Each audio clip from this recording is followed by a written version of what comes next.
শুকান মাছ লৈছোঁ, বেছি লোৱা নাই, কেইটামান মাছ লৈছোঁ। এইফালে আপোনালোকে দেখিছে পিঁয়াজ, জলকীয়া, নহৰু, আদা, এইফালে লৈছোঁ ধনিয়া, এইখিনি লোৱা হৈ গৈছে। এতিয়া কেৰাহী পাতি লৈছোঁ, জুইত বনাবৰ কাৰণে কেৰাহী পতা হৈ গ'ল। তাৰপাছত নিমখ, বিলাহী, মিঠাতেল গোটেইখিনি লোৱা হৈ গৈছে। এতিয়া বনাবলৈ আৰম্ভ কৰোঁ ব'লক। গৰম হৈ আছে, এতিয়া মিঠাতেলটো দি লৈছোঁ। তেল দিয়া হৈ গৈছে।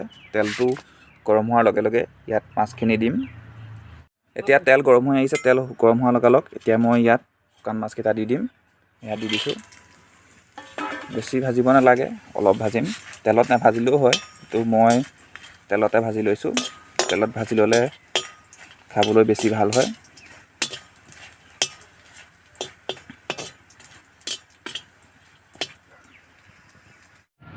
এতিয়া ফাইনেলি মাছ হৈ গৈছে। এইখিনি এতিয়া মাছখিনি কাঢ়ি ল'ব লাগে।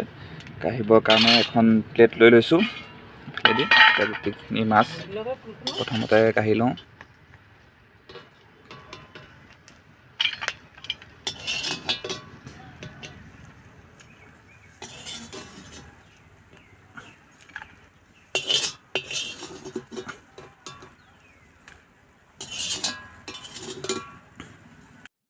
মাছখিনি কাঢ়ি লোৱাৰ পাছত সেই একেখিনি তেলতে মই এতিয়া ভাজিম নহৰু দিছোঁ, আৰু পিঁয়াজ আৰু জলকীয়া দুটা দিম। পিঁয়াজখিনি আমলৰি ভৰণ ধৰালৈকে অলপ সময় ভাজিব লাগিব। আমলৰি ভৰণ ধৰাৰ লগে লগে এইখিনি মোৰ প্ৰস্তুত হৈ যাব। এতিয়া এইখিনি ভাল ধৰণে ভাজি লওঁ। আমলৰি ভৰণটো অহালৈকে ভাজি ল'লে খাবলৈ খুব টেষ্টি হয়। এতিয়া ফাইনেলি গোটেইখিনি ভাজি হৈ গৈছে। এয়া দেখিছে গোটেইখিনি পেষ্ট বনি গৈছে।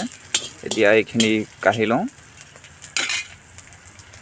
বিলাহীটো জুইত দি দিছোঁ, বিলাহীটো পুৰি লওঁ।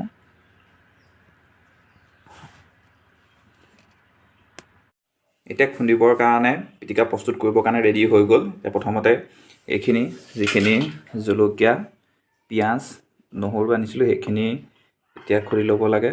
এইখিনি খুন্দনাত ভৰাই দিছোঁ। এইখিনি প্ৰথমতে খুন্দি লওঁ। একেলগে খুন্দিলে ভাল নহ'ব, সেইকাৰণে বেলেগ বেলেগকৈ গোটেইখিনি খুন্দি ল'লে ভাল হ'ব।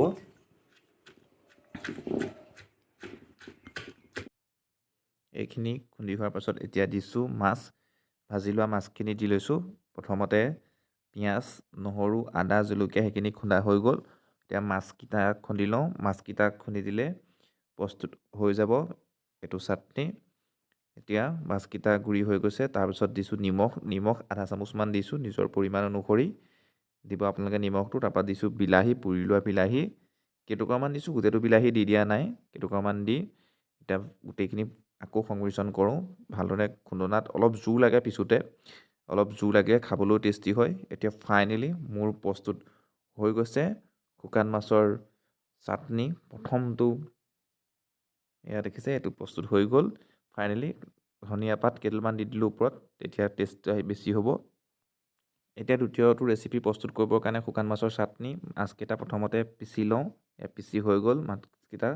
তাৰপাছত এতিয়া দিম আদা আৰু নহৰু যিটো পেষ্ট সেইখিনি দিছোঁ। এইখিনিও খুন্দি ল'লোঁ।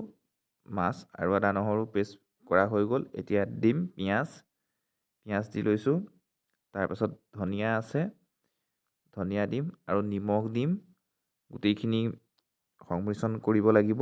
আৰু বিলাহী পোৰা বিলাহী অকণমান আছিলে, বিলাহীকণো দি দিছোঁ। এতিয়া গোটেইখিনি সংমিশ্ৰণ কৰি এতিয়াতো প্ৰস্তুত কৰিম। এতিয়া নিমখ অকণমান দিব লাগে, বেছি পৰিমাণে নিমখ দিব নালাগে। এতিয়া ফাইনেলি মোৰ 2 নম্বৰটো শুকান মাছৰ চাটনি প্ৰস্তুত হৈ গ'ল। এয়া দেখিছে, পিঁয়াজটো দিলে খাই খুব সুন্দৰ লাগে।